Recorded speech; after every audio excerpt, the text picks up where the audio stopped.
I think I was talking about it last week too. If they don't make any of these moves, because this is where JD and Gordon have to really kind of sit here, with future, money and the cap and the expansion draft, all these different things. And we've talked about, too, hopefully enticing some other free agents down the road as well, too.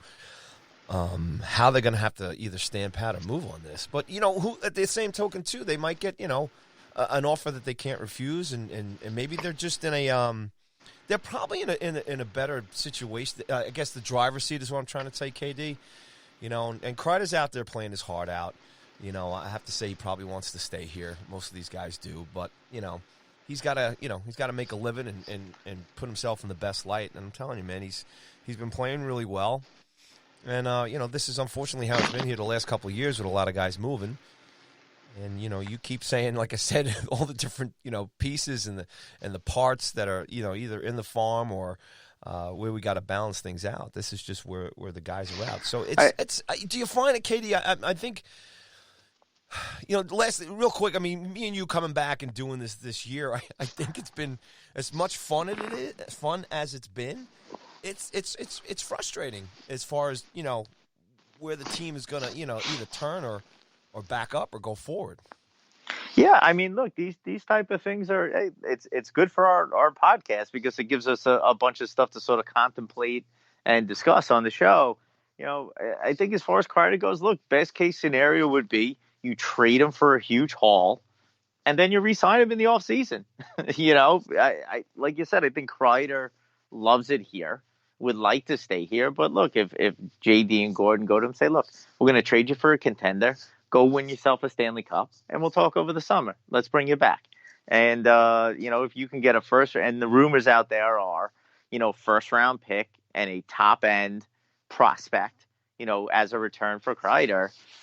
Like you said, that's tough to turn down. And look, yeah, I think the Rangers would have as good of a chance as any team to sign him in the offseason. And that would really be sort of dream scenario where you get this huge haul and then you bring him back also.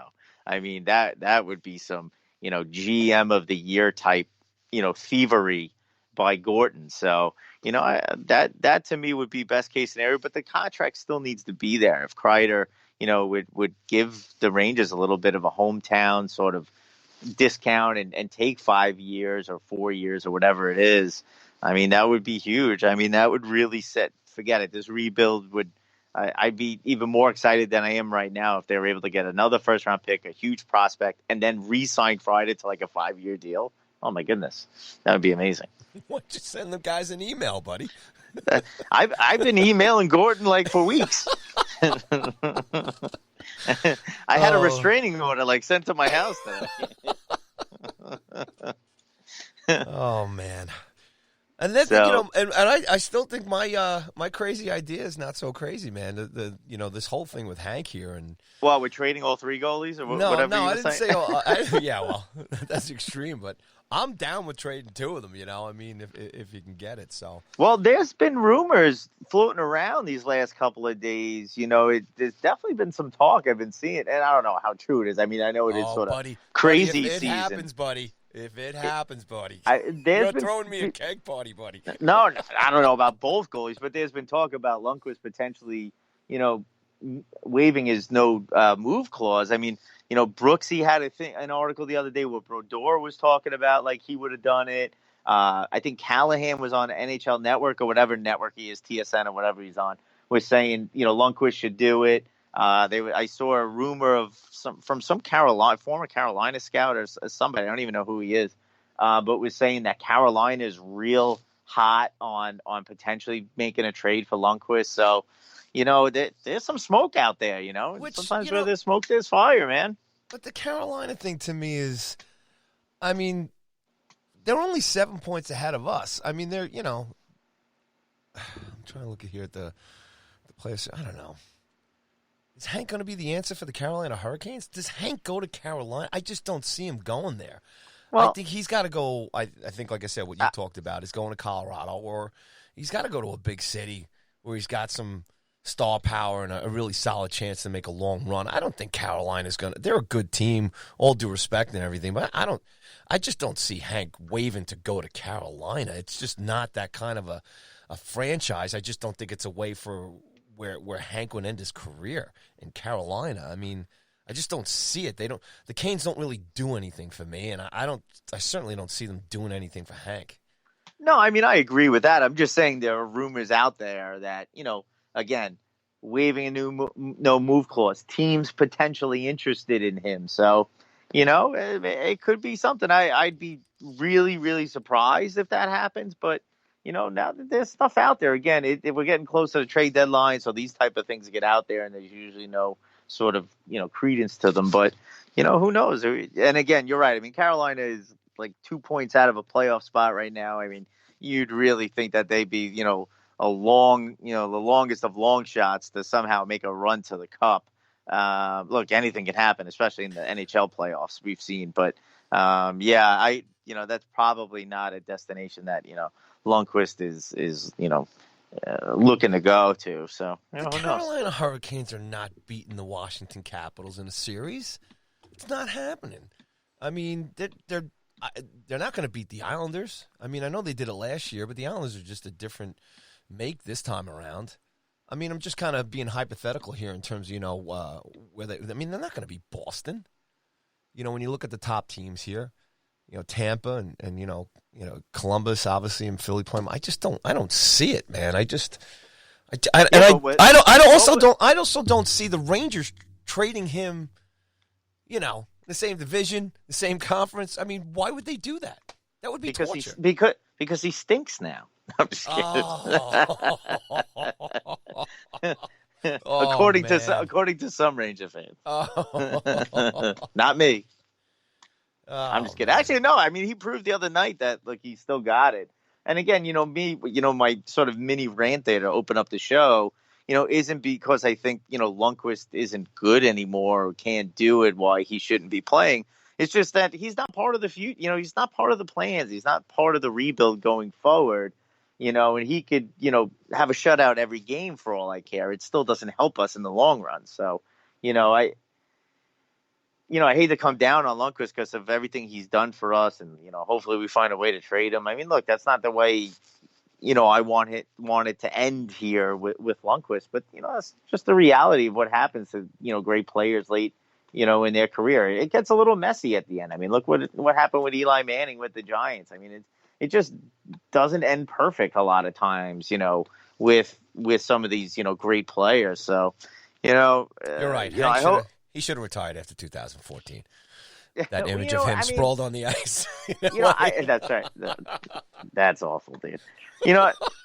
I give Lundqvist credit for wanting to hang around after the letter, and the Rangers asked him if he wanted to move, but he's a great all-time Ranger. His jersey's going to go up in the rafters. He's going into the Hall of Fame and all that stuff. But he probably should have at that point just been like, you know what, just move me because I'll probably be put in a better spot. I could potentially win a cup, and he'll always be seen as an all-time great for the Rangers. But, now here we are, three-headed goalie monster and, trying to figure stuff out. So, yeah. I think, everything you're saying is right. But I think there's still – he can do it this year. He can go this year.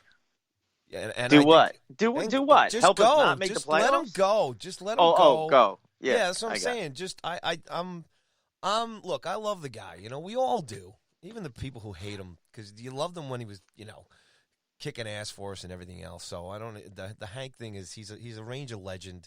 He's world class. He's a class act. He's New York all the way. It's all that stuff. But I am so. Just go, Hank. Go win a cup. I don't care if they get, just a couple of, magazine subscriptions and a bag of sticks and some pucks. I mean, as far as I'm concerned as a fan right now, because, and I think more than anything, it's just the way the engine's running right now for the Rangers, I mean, for them to be bringing Shesterkin up, the question is right now is where's Georgie? I mean, what do you do with him? I mean, obviously that's the best guy you're going to trade, but literally, where is Georgie? Seriously, where is he? Where is he right now? But let Hank go. Let him go. Let him go win. Let him go try. It's not going to tarnish anything he's done here. You know, he might play another year or two with another team and come back here and he'll retire his number and everything else. He put his blood, sweat, and tears. It's not going to happen this year, and it's obviously not going to happen next year either, and it probably won't happen in 3 years. So Hank and his family, I mean, he's got to turn around to the wife and kids and say, look, let me go. Let me just go and go for it. I think it's the best thing for him more than anything. It's the most important thing is what's best for Hank. Forget about the Rangers right now as far as this situation is concerned because, like I said, we're okay. You know, Shesty's got it, and you know Georgiev is going to go too. I think I think Georgiev is the right heir apparent. I love the guy. I love the kid. I think he's just going to be great. I like him more than Shesty. I honestly do, and I think more than anything, we've seen Georgiev in more games. We've just seen him play longer. Obviously, Shesterkin's been down on the farm. He's come up. He's had a couple of great bright spots with us, but we still don't know. In fact, as far as this goalie situation, none of us know how any of these guys can do in a long term. The guy who's gotten the most games, I guess, in a stretch has been Georgiev. And then I was hoping that around that island, the last island of loss there, that Quinn was going to let him go through the whole thing, and he didn't play him against Columbus and everything else. But so look, I think just do us all a favor. And I'm tired of talking about this on the podcast every week. Look. Yeah, I mean, I think that. I mean, I don't know if Georgiev is going to be better than Shesterkin. I mean, just looking at his performance tonight, he just was outstanding, especially in the second period. He was making rapid fire saves there, and the kid is going to be something else. So. Look, if they end up trading both goalies, per your request, I still think the Rangers are going to be fine with Shesterkin for years and years to come. I think he's the guy that they want to be the goalie moving forward, and which is why you're seeing all the trade rumors with Georgiev. So look, hey, don't worry, Paulie. And what is it? 2 weeks? It'll all be over. It better be over, man. Unless they don't trade any of them, and we're dealing with this for the rest of the year. But And you're okay with Connor McStrome going too? Yeah. Look, he is ultimately he's replaceable. I mean, he's having a great year with Panarin, but let's not get too crazy about, the type of year he's having. Me, I really like Strome. I think he's a great player, and I'd love to keep him around, but let's not get, ridiculous here where we're giving him a huge contract. Again, the one thing that'll derail this rebuild is giving out bad contracts. And there's the potential there to do that with Strome because he's having his career year. He has this chemistry with Panarin, but let's be honest, he's not a number one center. He's probably a third line center on a very good team. So we don't want to be giving him too big of a contract. And if you move him, I think we'd be okay in the long term. Where again, you're probably getting some good pieces for him. If you also end up trading Kreider or whatever, and you're getting other younger pieces, I think we'll be all right. If we do lose him, I'm more concerned about giving him too big of a contract. Look, if you can get him for another year, because he has another year with the RFA status. So, if you can get another 1 year deal and maybe, stretch it out to see what you really have with him, yeah, maybe do that. Maybe that's the answer, if you want to keep him around. But, I wouldn't go crazy if they did end up moving him. Well, look, my concern right now is, and I really want to get your take, after 2 games, your take on Philip Di Giuseppe. His future with the team. He was getting some first line minutes the other night, so this guy's he's like a dark horse to take over, I think. Well, all kidding aside, look, we're talking about the same circle. We'll see what happens here with Kreider and Strome and Buchnevich and obviously the goaltending and everything else.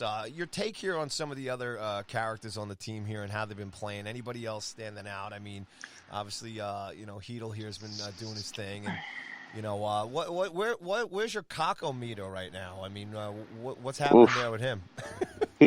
he's a young guy. He's 18 years old. Oh, He's come learning the on, league. JD.